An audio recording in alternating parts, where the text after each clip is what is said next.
enfants, grands, petits, ceux qui ont des enfants, prie dans le restant de l'eau.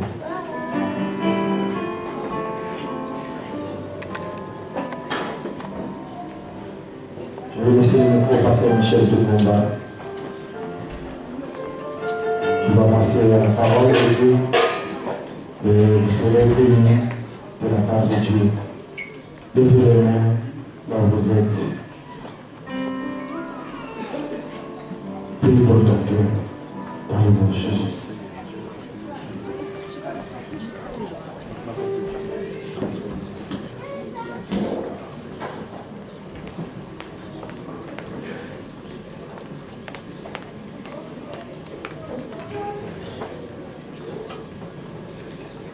Nous prions pour la parole.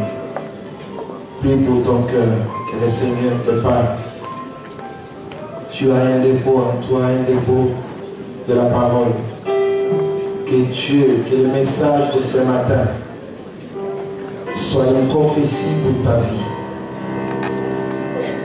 Tu t'es posé beaucoup de questions. Tu t'es même demandé est-ce que Dieu existe. Tu t'es dit est-ce que Dieu exauce ma prière au monde? Pourquoi seulement moi? Et j'aimerais que le message de ce matin soit une prophétie. Parle à Dieu. Dis-lui Seigneur, je me considère seul dans cette salle.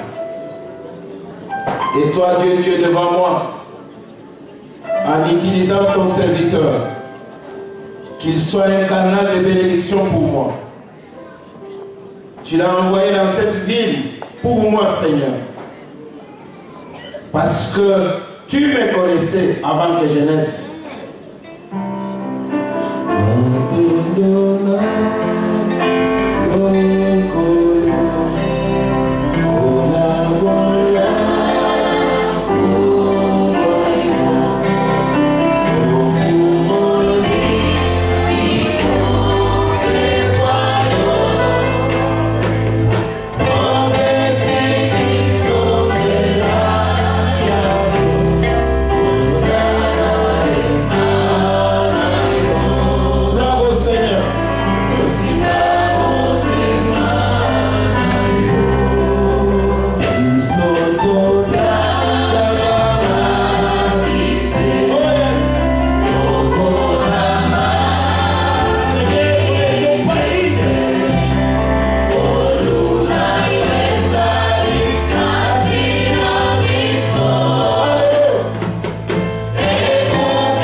Pendant que nous sommes debout, les bien-aimés vont faire la toute première lecture dans Romains chapitre 8.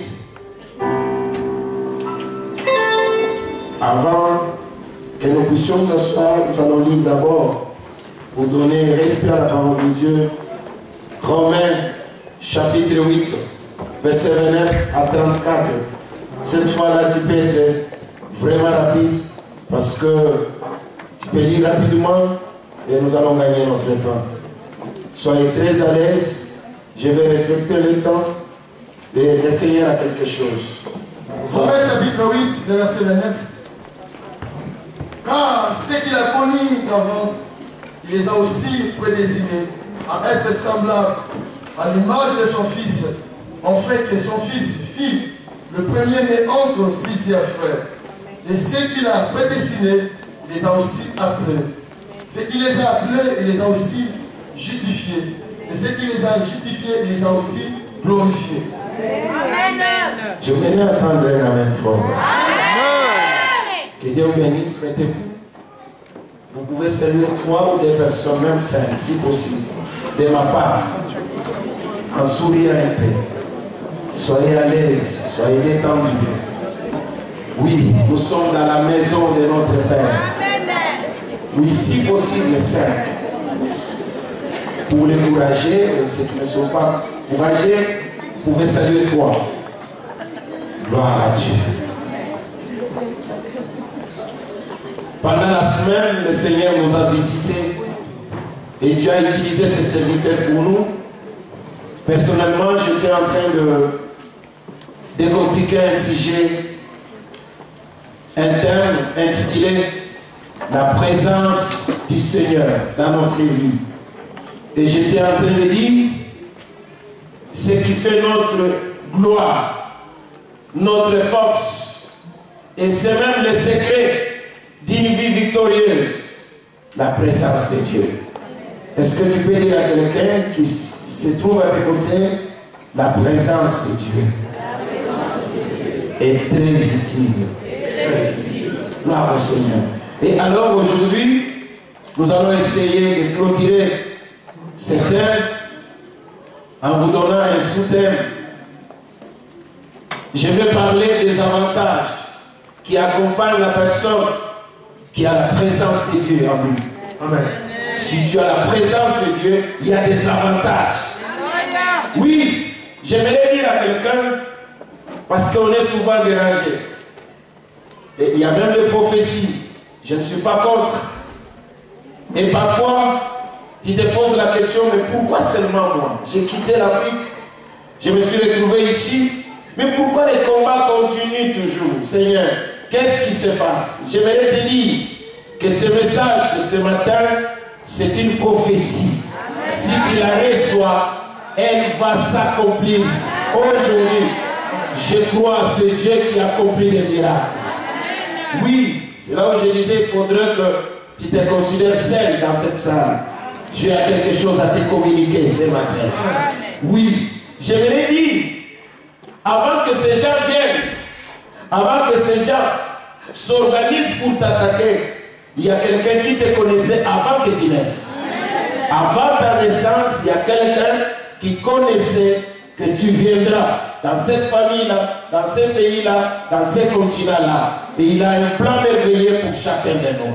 Ce n'est pas pour rien que nous sommes là. Nous n'avons jamais été un produit d'hasard. Non, nous sommes dans le plan de Dieu. Et Dieu a quelque chose à nous communiquer.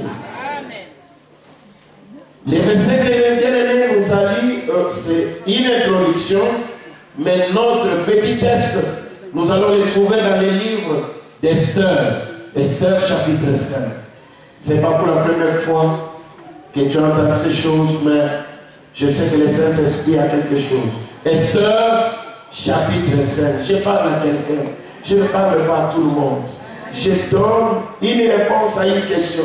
Il y a quelqu'un qui se pose trop de questions. Voilà la réponse. Amen. Tu es entre les mains du Tout-Puissant. Et personne ne te bougera. Ce que tu vois aujourd'hui, ce sont des escaliers que l'ennemi est en train de construire pour toi. Tu vas monter et tu monteras encore. Oui, ne crains rien. Esther chapitre 5. Les bien-aimés lecteurs, sois aujourd'hui vraiment rapide. Tu vas lire rapidement. Oui. Hier c'était lentement. Et aujourd'hui il y a l'onction de vitesse. Amen. Vous savez qu'il existe une onction de vitesse. Amen. Ah. Nous commençons par le verset 9. Nous lisons la parole de Dieu. Éphésiens chapitre 5, verset 9. Aman sorti ce jour-là, joyeux et le cœur content. Mais lorsqu'il vit à la porte du roi, Mardoché, qui ne s'élevait ni ne se régnait devant lui, il fut rempli de colère contre Mardoché. Comprenons d'abord ce verset. Aman sortit très content, parce qu'il venait d'une fête. Il était très content. Il a mangé auprès du roi. Son cœur content, très joyeux. La Bible dit, j'aime ce passage-là, il dit lorsqu'il vit. Vous savez, il y a des gens qui nous combattent. Parfois tu te dis, mais qu'est-ce que j'ai fait? Ce n'est pas parce que tu as fait quelque chose, le fait de te voir là pose déjà un problème. Quelqu'un, quand tu passes, il dit, moi quand je la vois passer, hein, j'ai mal au cœur. Mais qu'est-ce qu'il t'a fait? Rien.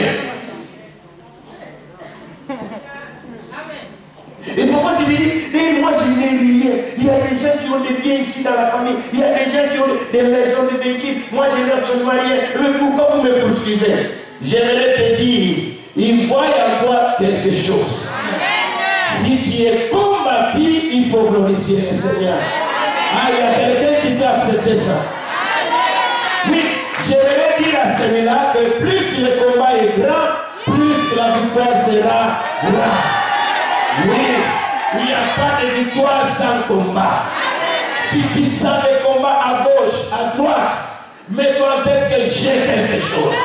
Est-ce que quelqu'un peut répéter avec moi ce matin, j'ai quelque chose? À cause de la chose de Dieu, il y aura des combats. À cause de l'étoile, tu es né avec une étoile qui bouge les quartiers, qui bouge la famille, qui bouge même tes frères. Peut-être tu es la Joséphine de la famille, tu es le Joseph de la famille. Ne crains rien. Même si on te jette dans un trou, tu sortiras. Je vais dire à quelqu'un qui ne l'aura pas. Avant que Dieu accomplisse ses promesses, tu as un plan merveilleux. Tu iras dans la maison de Potiphar. Tu quitteras la maison de Potiphar. Tu vas te retrouver dans une prison. Tu changeras de vêtements. Tout cela ne peut pas annuler la promesse de Dieu. J'aimerais quelqu'un qui m'entend. S'il peut dire, je ne mourrai pas. Je vivrai. Mais comment vous pouvez comprendre qu'une sentinelle à la porte peut déranger la vie d'une autorité? Et ce n'est pas n'importe quelle autorité, une haute autorité. Mais une sentinelle à la porte. Oh, alléluia. J'ai toujours dit au peuple de Dieu, même si aujourd'hui tu es même réduit, ne crains pas, ne pleure pas, celui qui est dans nous. Oui, il y a un jour. J'aimerais que quelqu'un dise, il y a un jour. Dans tout ce que nous traversons, il y a toujours un jour. Quelle que soit la longueur de la nuit. Il était à la porte, une sentinelle. D'abord une sentinelle là. C'est un grade où il n'y a pas de promotion. On est engagé sentinelle. Parfois on peut mourir, hein? Sentinelle. Mais en Christ c'est le contraire. Amen. Ah, tu peux commencer zéro, tu dors zéro, tu marches zéro, mais tu te réveilles riche. Quelqu'un répète avec moi, c'est possible. Papa, continue un peu. Ce sont des bonnes choses. Le verset 10. Oui. Il sut néanmoins se contenir. Oui. Il alla chez lui. Oui. Puis il envoya chercher ses amis. Et Zeresh, sa femme. Comment, bien aimé dans le Seigneur, on peut